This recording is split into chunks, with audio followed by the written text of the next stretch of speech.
नमस्कार, स्वागत है A to Z न्यूज में और मैं हूं आपके साथ Zubair Qureshi. A to Z के खास सेगमेंट सीधी बात में आज हम चर्चा करेंगे सीधी बस हादसे को लेकर और इस हमारी चर्चा में हमारे साथ शामिल होंगे वरिष्ठ पत्रकार सूर्यकांत चतुर्वेदी। बहुत स्वागत है सूर्यकांत जी आपका। नमस्कार सूर्यकांत जी, जिस तरह से कल सीधी में हादसा हुआ, एक बस नहर में गिर गई जिसमें लगभग 46-47 लोगों की मौत हो चुकी है।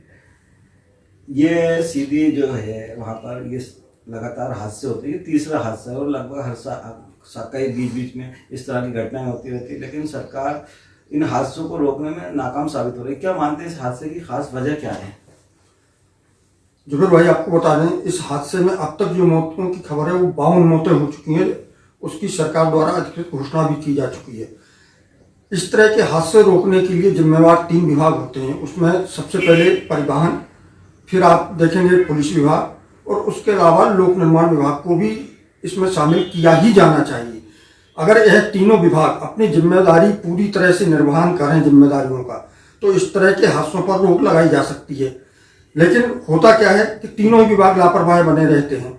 आप देखिए, जिस जगह पर यह हादसा हुआ है उसके पहले जो मुख्य मार्ग है वहां पर पिछले 3 दिन से एक क्लंकर से भरा हुआ ट्रक फंसा हुआ है, जिसकी वजह से मुख्य मार्ग बाधित बना हुआ है। अब जब मुख्य मार्ग पर यातायात बंद है तो उसकी जगह लोगों ने इस सकरे रास्ते को चुना है। पानी गिरने की वजह से रास्ता पहले से सकरा था, वहां मिट्टी में फिसलन पैदा हो गई और उसकी वजह से यह हादसा हुआ है। इसमें आप एक और बड़ी चीज देखिए कि जहां से बस शुरू हुई और जहां जा रही है और जहां हादसा हुआ है उसके बीच में कई जगह पुलिस के चेक पोस्ट हैं या थाना है या चौकी है, लेकिन किसी ने इस चीज की तरफ ध्यान ही नहीं दिया कि 32 सीटर बस में 60 लोग कैसे बैठे हुए हैं। परिवहन अमला का तो सबको पता है कि परिवहन विभाग में होता क्या है। बहुत एक अहम बात कही सूर्यकांत जी आपने कि उसकी जो बस थी 32 सीटर कैपेसिटी थी और उसमें लगभग 64 से ज्यादा यात्री सवार थे। एक जो खास बात है कि जब 32 सीटर है, फिर वहाँ के कलेक्टर से बात हुई तो कलेक्टर का कहना है कि उसका मेंटेनेंस ठीक था, बस का सारी चीजें थी, तो 32 सीट की कैपेसिटी में 60 के ऊपर लगभग ये पैसेंजर उन पर सवार किए गए। तो क्या ये बहुत बड़ी गलती नहीं है, ये बहुत बड़ी लापरवाही नहीं है? और इस लापरवाही को रोकने के लिए वहाँ का जो ट्रैफिक अमला है या आरटीओ अमला है वो क्या करता रहा? देखिए, आपको पता है ये बहुत गंभीर मामला है और ऐसा नहीं है कि अकेला एक ही जगह होता है। आप प्रदेश में जहां भी जाएं वहां देख लें कि बसों को जो क्षमता है और जितने सीटों के लिए परमिट दिया गया है उससे कहीं अधिक सवारियां भरकर वो दिन भर चलते हैं और खुलेआम चलते हैं। परिवहन विभाग को अपने काम से मतलब है, वो इन सारी चीजों को कभी नहीं देखता है। जब ज्यादा प्रशासनिक दबाव होता है या सरकार का दबाव होता है तब वो मैदान में उतरता है और कार्रवाई के नाम पर खाना पूर्ति करके बैठ जाता है। परिवहन विभाग के अधिकारी क्या करते हैं, कैसे करते हैं, दुनिया जानती है। खाना पूर्ति करके बैठ जाते हैं, लेकिन इसका खामियाजा आम जनता को भुगतना पड़ता है। सवाल ये भी उठता है सूर्यकांत जी कि जिस तरह ये लगातार वहाँ से सतना सीधी एक जो है रीवा सतना सीधी एक वहाँ से बड़े बड़े राजनेता सामने आए, चाहे राजेश सिंह राहुल भैया की बात कर रहे हैं, राजेंद्र प्रसाद शुक्ला जी की बात कर रहे हैं, गौतम साहब की बात कर रहे हैं, अच्छे विधायक रहे, मंत्री भी रहे। और जो वहाँ की एक खास समस्या जो बताई जा रही है अब तक जो सामने आई है कि क्या वजह थी, वहाँ की जो सड़कें हैं, वहाँ की सड़कों को लेकर लगातार बात कही जाती रही है कि सीधी सतना की सड़कें अच्छी नहीं है और जो हादसे की वजह बताया जा रहा है वो भी सड़कों की वजह बता रहा है। जब वहाँ से मंत्री भी आए, बड़े बड़े नेता हैं वहाँ से, राजनेता वहाँ से आए, तो क्या सड़कों को दुरुस्त करने के लिए कोई कदम सरकार नहीं उठा पाई है? जबकि मध्य प्रदेश की अगर हम बात करें तो मध्य प्रदेश में प्रधानमंत्री सड़क योजना हो या शिवराज सिंह जी हैं मुख्यमंत्री, उन्होंने सड़कों के जाल को बिछाया और काफ़ी अच्छी तादाद में, अच्छी संख्या में सड़कों में सुधार हुआ, लेकिन सीधी और सतना की सड़कें आज तक नहीं बन पाई। इसकी वजह क्या है? दूसरी चीज़, 1988 में एक सड़क हादसा हुआ था, तब भी त्यौहार का दिन था जिसमें कई लोगों की डेथ हुई थी, मौतें हुई थी। इसके बाद अगर 2006 की बात करें तो वहाँ तब भी एक त्यौहार था, उस दिन भी एक सड़क बस हादसा हुआ था, सड़क हादसा हुआ था, उसमें भी कई लोगों की मौतें हुई थी। अब अगर हम बात करें 2021 की तो बसंत पंचमी का दिन था, उस दिन भी इस तरह की दुर्घटना हुई जिसमें अब तक जैसे 52 लोगों की डेथ हो चुकी। तो क्या इस दुर्घटना के लिए कहीं ना कहीं सड़क के जो खराब है या बदतर है वो जिम्मेदार है?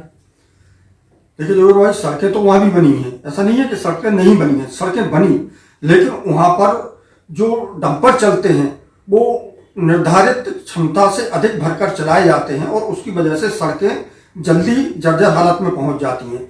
लेकिन आप देखिए, जब 12 टन पास कोई डंपर निकलता है और उसमें 18 टन माल लेके जाएंगे, सड़क की क्षमता मान लीजिए 16 टन का भार वहन करने की, और 18 टन जब उस पर से निकलेगा तो सड़क जर्जर होगी। लेकिन इस पर रोक लगाने का जिम्मा किसका है? पुलिस का है, परिवहन विभाग का है, जिला प्रशासन का है। ये लोग अगर अपने सही ढंग से काम करें तो इस तरह के हादसे रोके जा सकते हैं। दूसरा, आपने जो मामला उठाया है सड़कों को लेकर और वहां के राजनेताओं को लेकर, तो आपको बता दें मध्य प्रदेश में 2 ऐसे अंचल हैं, एक विंध्य अंचल, दूसरा बुंदेलखंड अंचल। ये राजनीतिक उपेक्षा का पूरा शिकार बने हुए हैं। इन दोनों अंचलों से प्रदेश के बड़े बड़े नेता निकले हैं, जिनकी पहचान पूरे प्रदेश में नहीं बल्कि देश में भी कई बार। हम चाहे अर्जुन सिंह जी की बात कर रहे हैं, चाहे श्रीनिवास तिवारी जी की बात करें, अभी हाल ही में राजेश शुक्ला जी की बात करें, तो ये बड़े वो नेता जो एक नाम है जिन्होंने मध्य प्रदेश पे नहीं पूरे राष्ट्रीय स्तर पर नाम कमाया है। वही मैं कह रहा हूँ कि मध्य प्रदेश में ऐसे 2 अंचल हैं, एक विंध्य, दूसरा बुंदेलखंड, जहां से बड़े बड़े नेता तो हुए हैं, सरकार में पावरफुल भी रहे हैं, सरकार के बेहद करीबी भी रहे और प्रभावशाली भी रहे, लेकिन इन नेताओं की उपेक्षा का शिकार ये दोनों अंचल रहे हैं और दोनों अंचलों में लगभग एक जैसी ही स्थिति बनी हुई है। यही वजह है कि इनका समुचित विकास नहीं हुआ। यहाँ पर प्रशासनिक अमला जो रहता है वो लापरवाही बना रहता है। अधिकारी और अफसरशाही की बात करना तो बेमानी इसलिए है कि जब तक सरकार की इच्छा शक्ति नहीं होगी तब तक प्रशासनिक अमले पर आप लगाम नहीं कर सकते। प्रशासनिक अमले पर अगर लगाम नहीं कसी जा सकती है तो नियमों का पालन कराया जाना असंभव है। इसके कई सारे उदाहरण हैं, आपने देखे होंगे। एक सड़क हादसे के बाद दूसरा सड़क हादसा ना हो, इसके लिए सरकार और प्रशासन उस हादसे के तत्काल बाद तो सक्रिय नजर आती है, लेकिन कुछ दिनों बाद उसकी सक्रियता समाप्त हो जाती है। बहुत अहम बात कही सूर्यकांत जी आपने, लेकिन जो सवाल एक और बहुत बड़ा आता है, ये भी बड़ा सवाल है कि कल जो हादसा हुआ बसंत पंचमी के मुख्यमंत्री शिवराज सिंह चौहान के कई कार्यक्रम थे, गृह प्रवेशन का कार्यक्रम था, कैबिनेट की बैठक थी, मुख्यमंत्री ने बड़ी घटना को देखते हुए उस पर दुख भी गहरा दुख जाहिर किया। साथ ही उन्होंने जितने कार्यक्रम थे उनके सब निरस्त कर दी, कैबिनेट की बैठक निरस्त कर दी, गृह प्रवेशन कार्यक्रम निरस्त कर दिया, आज को दमोह जाना था वो दौरा भी निरस्त कर दिया। लेकिन एक और साथ में जो इस घटना में जिनकी डेथ हुई है, जिनके देहांत हुआ है, उनके परिजनों को 5-5 लाख रुपए देने की घोषणा भी की। लेकिन अभी तक कहीं से भी इस मामले की जांच की या दोषियों किसका दोष है उसकी बात नहीं कही गई है, किसी को दोषी नहीं ठहराया गया है और किसी को तरह की जांच की बात नहीं कही गई है। और एक और बात, इस जो घटना है, इस घटना जो बस मालिक था उसको खुद को हार्ट अटैक आया है, उसकी तबीयत सीरियस है, वो हॉस्पिटलाइज है। इसके अलावा जो उसमें बस मालिक उसके भांजे की भी डेथ हुई है। तो क्या मानते हैं कि मुआवजे की घोषणा कर दी, सारी चीजें कर दी, लेकिन अभी तक जांच की घोषणा नहीं की है मुख्यमंत्री शिवराज सिंह चौहान ने। आपको बता दें, सारे कार्यक्रम निरस्त करके और मुख्यमंत्री जी आज उस इलाके में जाने वाले हैं, मृतकों के परिजनों से मिलकर उन्हें सांत्वना देने वाले हैं और मुझे लगता है कि आज वो वहाँ इस पूरे हादसे की जांच की घोषणा करेंगे। लेकिन जांच की घोषणा करना अलग बात है, उस पर कार्रवाई होना अलग बात है।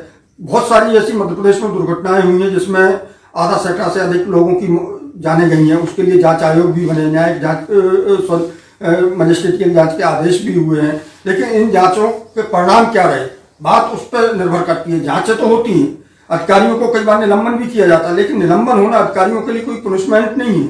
उनके खिलाफ कठोर कदम उठाए जाएं, सरकार सख्ती दिखाए जिससे आइंदा इस तरह की दुर्घटनाएं ना हो और दुर्घटनाएं रोकने के लिए सरकार को भी उतनी ही सतर्कता बरतनी चाहिए जितनी की जरूरी है। कई मामलों में आपने देखा होगा कि एक जगह हादसा होता है, उस मामले में सरकार लोगों को शांत कराने के लिए उनका गुस्सा शांत कराने के लिए अधिकारियों का तबादला कर देती है और कुछ दिन बाद उन्हें तत्काल किसी और अच्छी जगह पदस्थ कर देती है। तो इससे तो उन अधिकारियों के द्वारा जो लापरवाही बरती गई है उसके सजा के रूप में नहीं देखा जाता बल्कि उन्हें पुरस्कार के रूप में देखा जाता है। ऐसे कई उदाहरण हैं, अवैध शराब के मामले देख लो आप, परिवहन विभाग का तो खैर जग जाहिर ही है। लेकिन सूर्यकांत जी सवाल वही उठता है कि इतने बड़े घटना हुई, लगातार सीधी सत्ता में इस तरह की घटनाएं हो रही हैं, लोगों की जाने जा रही हैं। खासतौर से सड़क दुर्घटनाओं की बात करें तो सड़क दुर्घटनाओं में लगातार सीधी सत्ता में इस तरह की घटनाएं हो रही हैं, लोग की मौतें हो रही हैं।